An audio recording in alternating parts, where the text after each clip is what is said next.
Dear audience, welcome to the start of my long-winded and self-deprecating apology tour.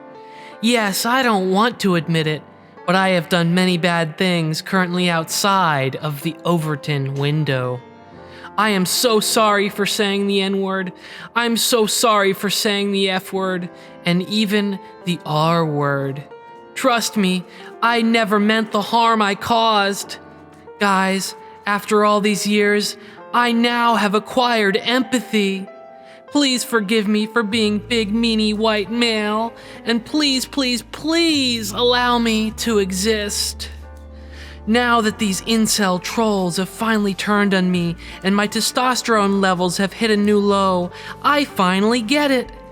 Please just accept me, the new me, the real me, who has been enlightened by lived experiences, also known as things I made up just now. Please go with it, guys. I'm begging and I'm pleading.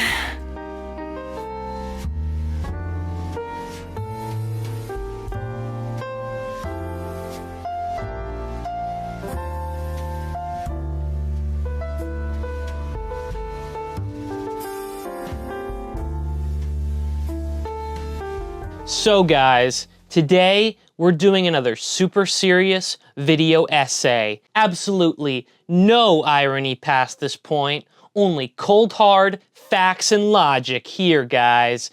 Ben Shapiro, science, get some. So imagine this, you're a YouTuber. You just built your whole career on comedically criticizing others, and you foster an audience that likes this type of content. Then over the course of time, you decide that you no longer want to make that sort of content. And now you want to build the bedrock of your internet brand on something else. But it's not just good enough to have a peaceful transition of power. No. One must engage in a deliberate act of creative self-destruction to change their personal brand and to jettison the old to make way for the new. That's right, guys. It's not okay to just seek out a new audience and live in peace with whatever old folks choose to watch your new content. No, as a creator in flux, you actively need to take steps to insult, berate, and betray your old audience, because if they stick around, they're going to be disappointed. And that's going to affect your bottom line. Along with this, you may feel a deep-rooted sense of insecurity that drives you to manifest such violent change, like a wounded animal striking out in desperation for survival in a nature setting. Women are in a nature setting, like, to be conquered. Well, my friend, if this describes you as a content creator, you might just have trolls' remorse, a novel but increasingly common brain infection infecting many legacy content creators. Symptoms may include rash public statements referring to your old audience as incels, delusions of empathy, rapid change in political ideology, bad choice in haircut, clothing, and tattoos, oversharing how much you go to therapy, rapid change in social circles, contradicting prior beliefs you once held dear, especially related to freedom of speech, becoming criminally unfunny, and a lack of general situational awareness. To avoid beating around the bush, while this video isn't just about a certain Ian Jomha, also known as IDubbbz, to make an honest and complete video, we're going to have to talk about him. A lot, unfortunately. Do it to yourself, that's what it is. Do it to yourself, just you. No one else. Do it to yourself. I want this video to apply to other situations as well, but this one strikes as the most current and relevant. Now, some of you who were popular in high school might not know much about IDubbbz, or you might only know about his later documentary series or various controversies. But IDubbbz made a name for himself creating transgressive comedy skits, critiques of various Kickstarter projects, post-ironic unboxing videos, and all matter of wacky hijinks.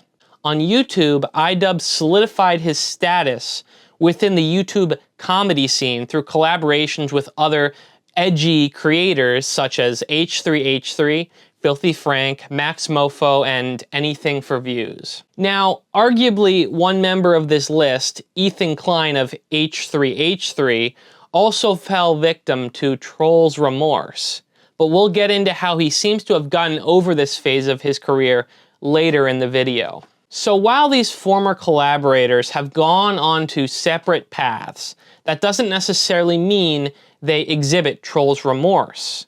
This presents us with a further qualifier that trolls' remorse is not just ceasing to do content which could be classified as trolling or even cringing at your old content, as most creators do. No, the emphasis here is on the depth and pathology of this remorse and how it bleeds into actions, attitudes, and treatment of former fans and peers. In the case of Mr. Ian IDubbbz, this all stems roughly from his girlfriend and now wife, Anisa Jomha, starting an OnlyFans page where she decided to post lewd content on the internet. In reaction, Ian started off by pretending that he was okay with everything. He even made an entire video that said he was okay with being made fun of and that he could take it. However, his actions now suggest otherwise, and that he actually exists under multiple layers of cope. Now, a lot of liberal or even maybe centrist commentators are going to say that Ian's partner Anisa has every right to do as she pleases, and that it's empowering for women to be able to sell pictures of their body on the internet. Well, guess what, guys? There's someone you forgot to ask, and that's Jesus, JC. He's not okay with it, and I'm not okay with it. But yeah, seriously, I'm going to tell you straight up, as a moral and religious stance, I am in fact not okay with this practice. I might not be the peak of masculinity myself, but I know that no self-respecting, God-fearing man would enable this sort of behavior from their partner. Exclusivity and privacy are values I believe as key to a healthy relationship. Also, yes, I believe pornography is wrong, and that robbing desperate men of their money in exchange for parasocial relationships is also very wrong. Contrary to common delusion, I don't think that you can build a healthy and moral society on allowing whatever satisfies the individual person as the highest good, especially when it's to the detriment of the whole. Listen, I know some of you are not going to like this stance and how hardline I am about it, and I just have one thing to say about that. You can't always get what you want, but if you try sometimes, well, you might find you get what you need. Anyways, as we've hinted, IDubbbz did not take very well to this criticism, and it really seems like he couldn't bring himself to tell Anisa to stop in order to protect his image, nor could he just accept that his 10 years in the sun was over. Now, what made this worse was IDubbbz attempted to do a documentary hit piece on the famous internet comedian Sam Hyde, who, as a disclaimer, is probably the main reason I started making comedy skits, and someone I massively look up to. That said, even I can admit that I think to some extent Ian genuinely wanted to make a serious documentary, especially coming off the heels of 2 other successful documentaries. Though I think it's mostly his fault that he failed to connect with Sam on the level necessary to make such a documentary. I think what really got the better of Ian was the clear subtext that Ian wanted to do a proxy war against his trolls by attacking somebody he thought they might identify with. The craziest part of the whole saga was not only did Sam Hyde deflect Ian's malicious intent, he was actually 2 steps ahead. Sam staged his whole appearance in the documentary as an elaborate ruse, and to avoid ruining it, well, the rest is, as they say, history. It's at this point where I believe Ian's aura truly evaporates. He went on to have some continued success with Creator Clash, but it's clear now that the magic is gone. Another element of Troll's remorse, which Ian exhibits, is his claim to be more mature and empathetic. Well, it seems IDubbbz associates this maturity and, quote, empathy with being criminally unfunny, overly political, and ideologically driven. It's easy to see how emphasizing the dimension of politics and ideology can seem very intellectual to someone who's just picked it up as a new fixation. But personally, I associate obsession with politics and ideology with immaturity and lack of humility. You see, when it comes to politics, unless you have a deep understanding of history, philosophy, religion, and even geography, you're going to be uninformed, most likely. How many people live in Iran, by the way? I don't know the population at all. No, I don't know the population. You don't know the population of the country you seek to topple? How many people live in Iran? 92 million. Okay. Yeah, how could you not know that? I don't sit around memorizing population tables. Well, it's kind of relevant because you're calling for the overthrow of the government. Now, when you're young, it's sort of okay to dabble in politics while not knowing what's really going on. But if you continue this into adulthood, it becomes clear you're just out of your depths. A lot of us might remember a phase during our early life where we were very into libertarianism, and some of us maybe embraced extremism solely to piss off our lame parents and their generation's ideas. Personally, I feel the more I mature, the more I become skeptical of my own political efficacy and the actual value of me giving excessive time to politics and pet ideologies.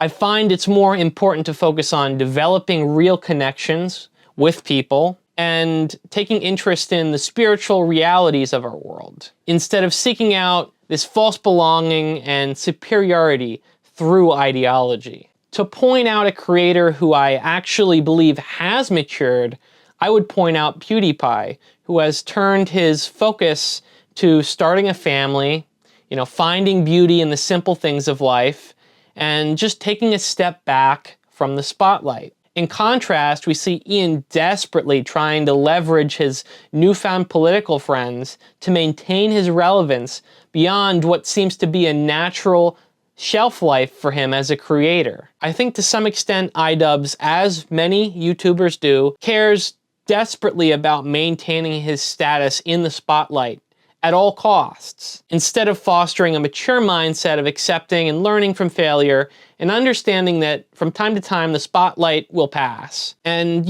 sort of adjusting his goals to find new challenges. Taking a look at what IDubbbz has done outside of the internet, we see he now has a bunch of really bad, ironic tattoos along with his wife Anisa. Not to diss everyone with tattoos, of course, but come on, these are just bad tattoos.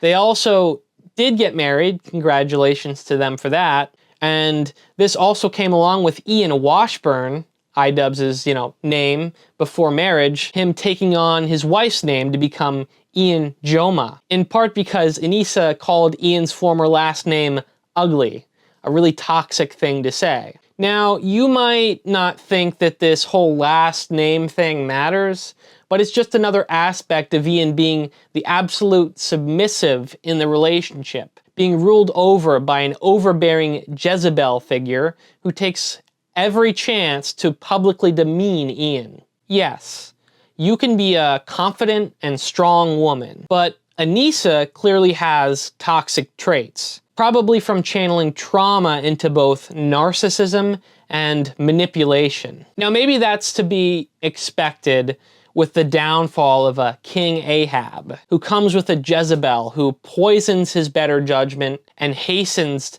bad decision-making. Living out something that I think is true, which is that we all worship and we all have a religious impulse. But the myth that we worship nothing and give ourselves away to nothing is simply sets us up to give ourselves away to something different. Now, Reddit atheists are probably about to click off if they haven't already, but yes, I'm going to bring religion into this. Though not just a Bible bash, there's a point to this next tangent. As the deceased author David Foster Wallace once said, In the day-to-day trenches of adult life, there is actually no such thing as atheism. There is no such thing as not worshiping. Everybody worships. So even these people who are irreligious function on some level in a way which replaces traditional religion with things which feed the passions. Not to say the religious are immune to such a fault. For Anisa, I have another quote of David Foster Wallace that I find relevant. Worship your body and beauty and sexual allure, and you will always feel ugly.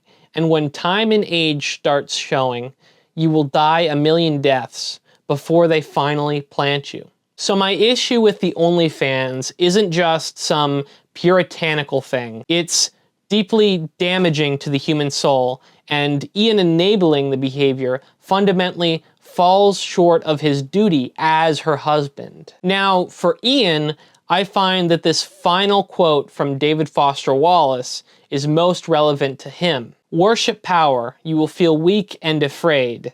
You will need ever more power over others to keep the fear at bay.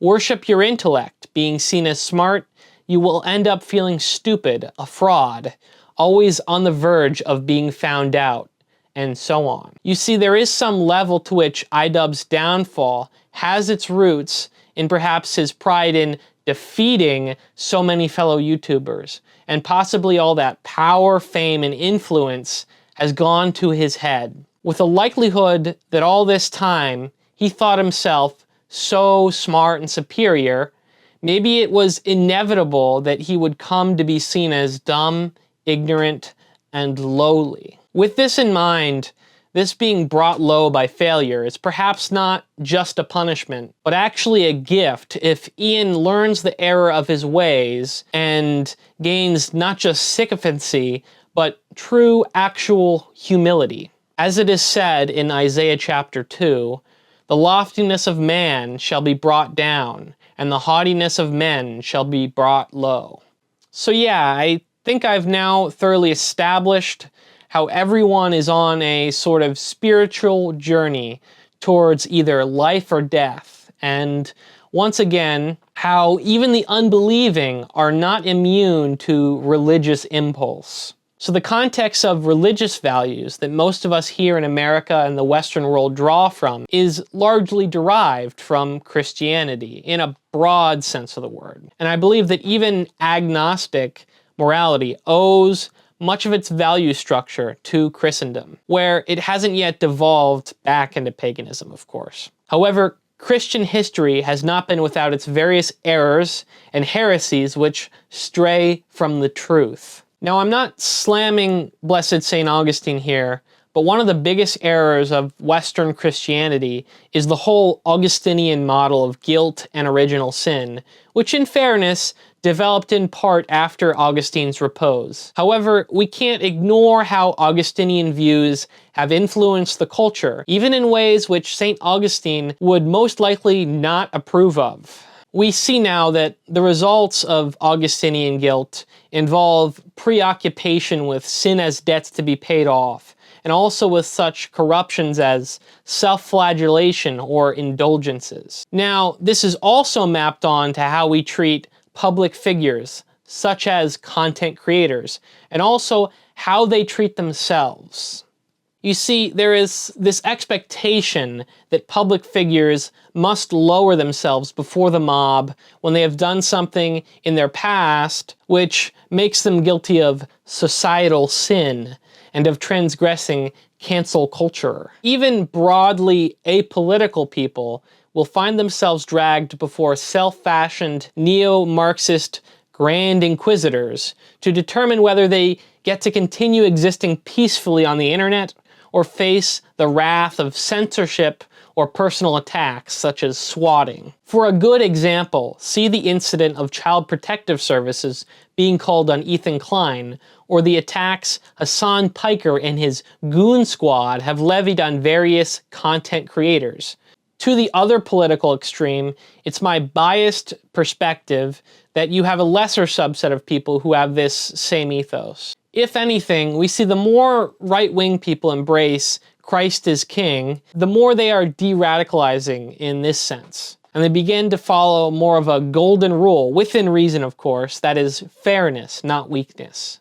To expand on what I think the problem is in the West and how this relates to online drama, I think in the West we tend to think torturing ourselves and making overcorrections will fix things we have done in the past. We can't simply repent and find absolution and change our course of action towards the good, making amends where we can and are given the opportunity. No, the predominant view seems to be that there's a persistent obsession with debt, which must be paid, instead of measured actions to correct our soul and our outward presentation to the world. When we look at our past, we often fail to understand how the bad doesn't erase or taint the good which we have done. To relate this to IDubbbz, I think he views much of his old Content Cop series and past edgy comedy with a sort of sense of regret. However, by basing so much of his career on the negative, I think he may have invited this energy into his life, and the path he chose inherently has a low tolerance for hypocrisy. Now, as a self-admission, I have made jokes or done things in the past which I am not currently happy with, let's just say. Heck, there are even things in the last video which I didn't like, but I couldn't remove them because it would have ruined the continuity. On social media too, I have maybe championed political causes which I no longer support or fully believe in. I think everybody has. You know what though? I'm okay with that. I'm okay with that imperfection. And I'm not going to let that get in the way of me finding equilibrium and truth in my life. I'm not going to sign up for social causes or wave a pride flag or half-heartedly shill some progressive charity as an indulgence to buy some stay of execution from the mob. I'm just going to keep on living, keep on making more mistakes, while trying to perfect whatever it is I'm doing here and elsewhere. To some degree, you're always going to have moments where you need to apologize or feel some deep regret to gain true repentance. But that's not the same thing as a sustained state of pure mental hell, which has no positive end goal. And there's an idea that Jung developed about the trickster and the jester, the comedian, right? That the trickster is the precursor to the savior. The satirical and the ironic and the troublemaker, the comedian. The fool is the precursor to the savior. Why? Because you're a fool when you start something new. The willingness to be a fool is the precursor to transformation. And that's the same as humility. And so if you're going to write your destiny, you can do a bad first job. Perhaps this unhealthy form of remorse also betrays not just a rational regret over mistakes, but a deeper-seated problem of why one undertook such actions in the first place. Say we have 3 cases. First, I trip you by mistake. Second, I trip you as what I think of as more of a harmless prank. And third, I trip you entirely on purpose for the satisfaction of seeing you in pain. In the first case, I feel remorse that my involuntary action caused you pain, but I likely forgive myself quickly, since I did not mean to cause you harm. In the second case, I feel perhaps no remorse because it was a simple joke, or I feel slightly more remorse than the first case because I failed to consider how it might cause you more serious injury than I assumed. But eventually, in either case, I will forgive myself.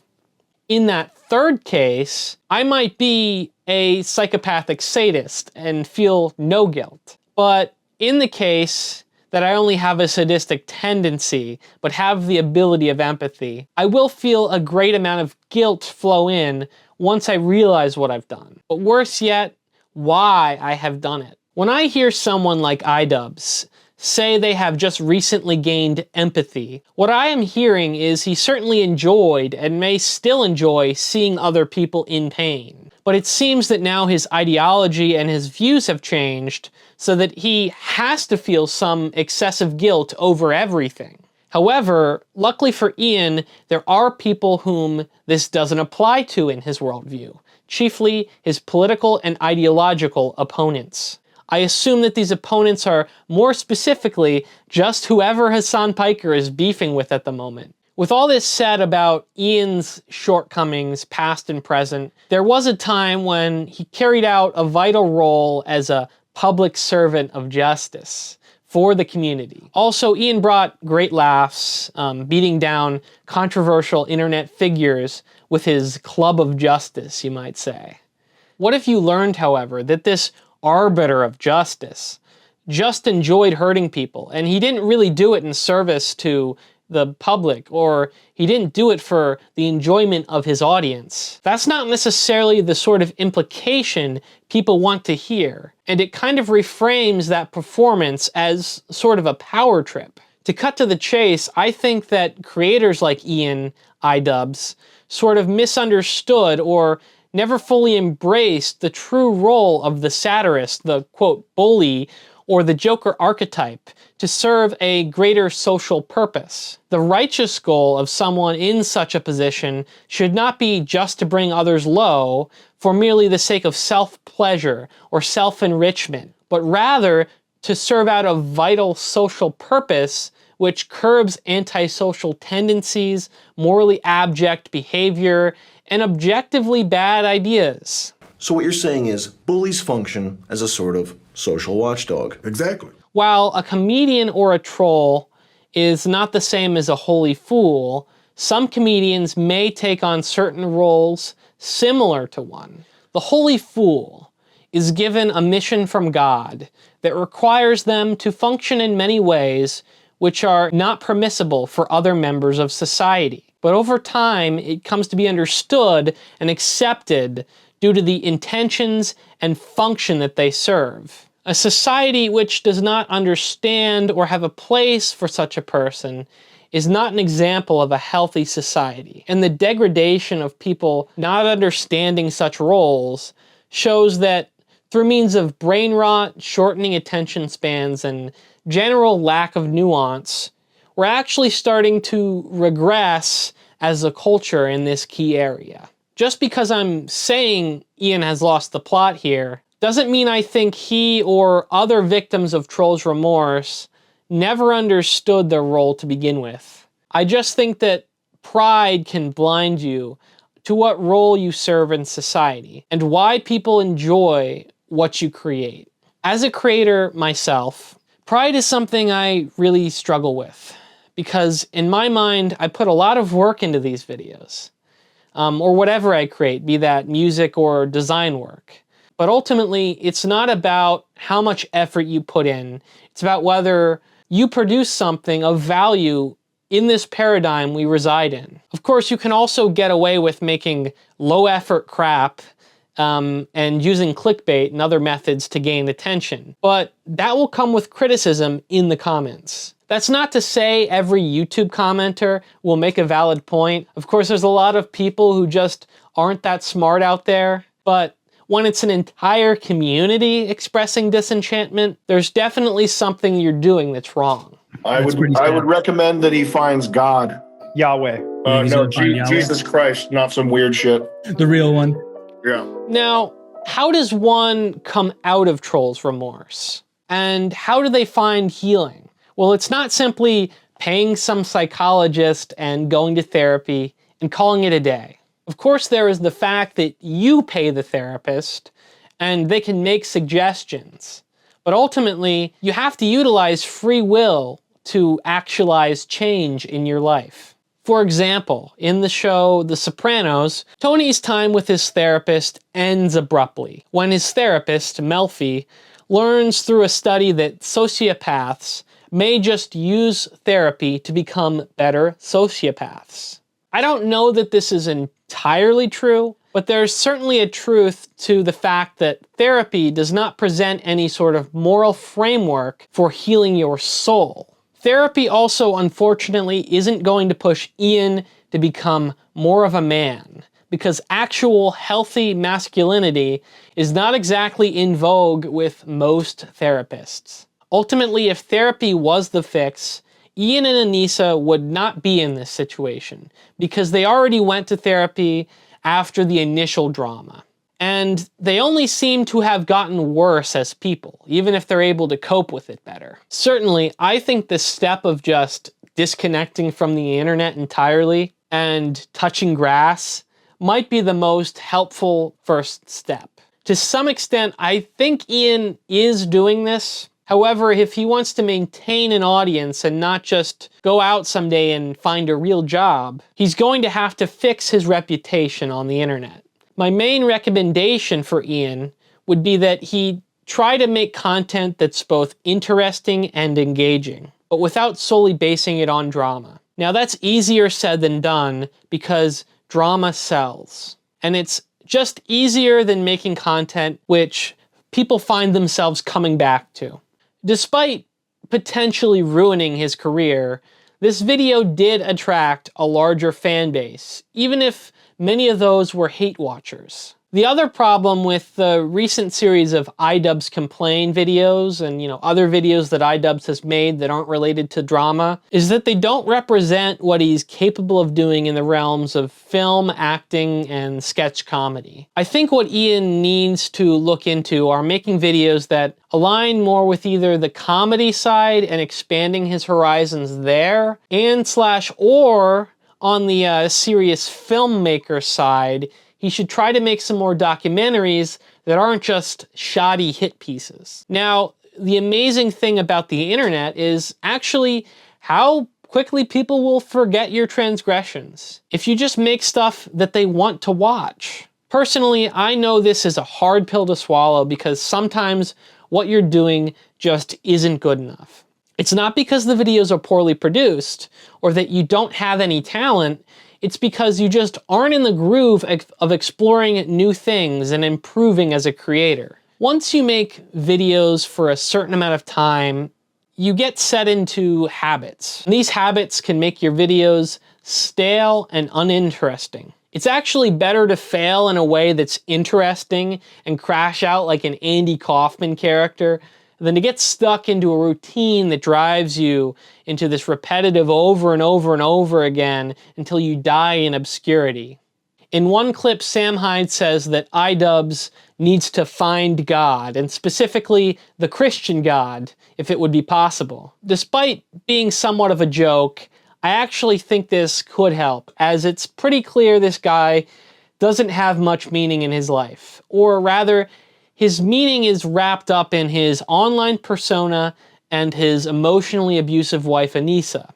If these idols are removed, I'm wondering what a guy like Ian has to live for. If Anisa ever leaves this guy, which would honestly be to his personal benefit at this point, I still don't know what he would do. I'm kind of afraid he might punch his own ticket, which I don't think any of us want him to do, honestly. We don't hate him like that.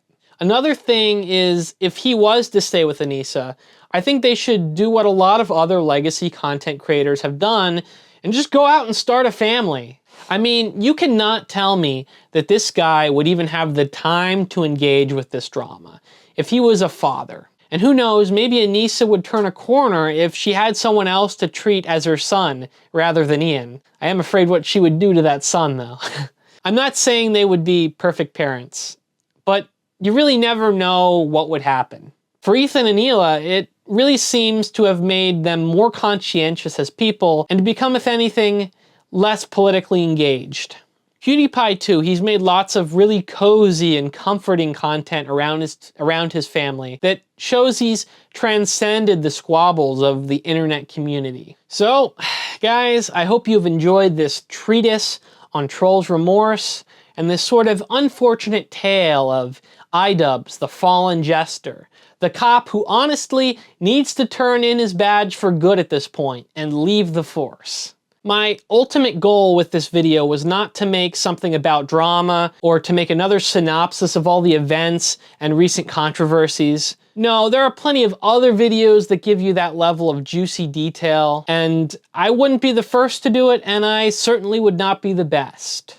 Ian's probably never going to watch this video, but I do want him to know that despite all the criticism he's gotten, we all love a good redemption arc. Speaking as a member of his old audience here, I just think we all want him to get back to making some of the classic comedy and satire, the slapstick bits, the scathing reviews of consumerist junk, and etc. I and a lot of other people have tuned out, not just because of the drama, but because he's lost that spark that made his content unique and influential to a generation of future content creators. The message for those of you who are watching this video is to not let remorse and regret over past actions or things that you did in the past that are now outside of the Overton window, or even just outside of what's currently in fashion, impact you in an unhealthy way. If you let these shifting goalposts define your reality, you will be ever chasing expectations which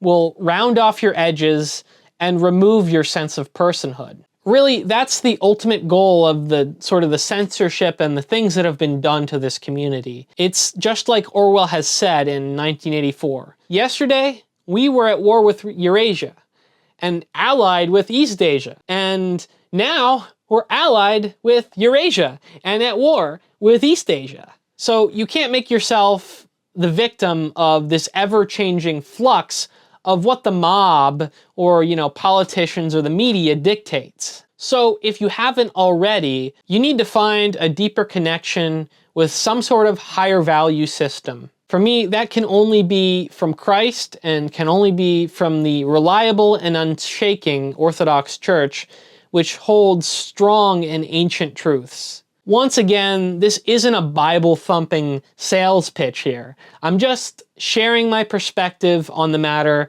and I'm also not the best resource for such things. If you want, you can send me a message. I can send you some links to some better materials. Also, if you came to my channel for the energy drink reviews, the two that I've made so far, mostly the first one, I may continue to do those periodically. And also, if this is your first video, welcome to the end. Sort of like running a marathon, wasn't it? Wasn't it, guys? Or maybe you skipped through the chapters. Even if you skipped through the chapters, we here at Bombshell Media are completely okay with whatever scraps you give us. So please do like and subscribe to claim that participation trophy that all the boomers are complaining about. So with bombs dropping and war all around us, you can always rely on this channel to send you bombs of peace in these times of trouble. God willing, catch you next time, folks. If I don't get airstriked. Empathy, fudge. Fudge. Hot fudge.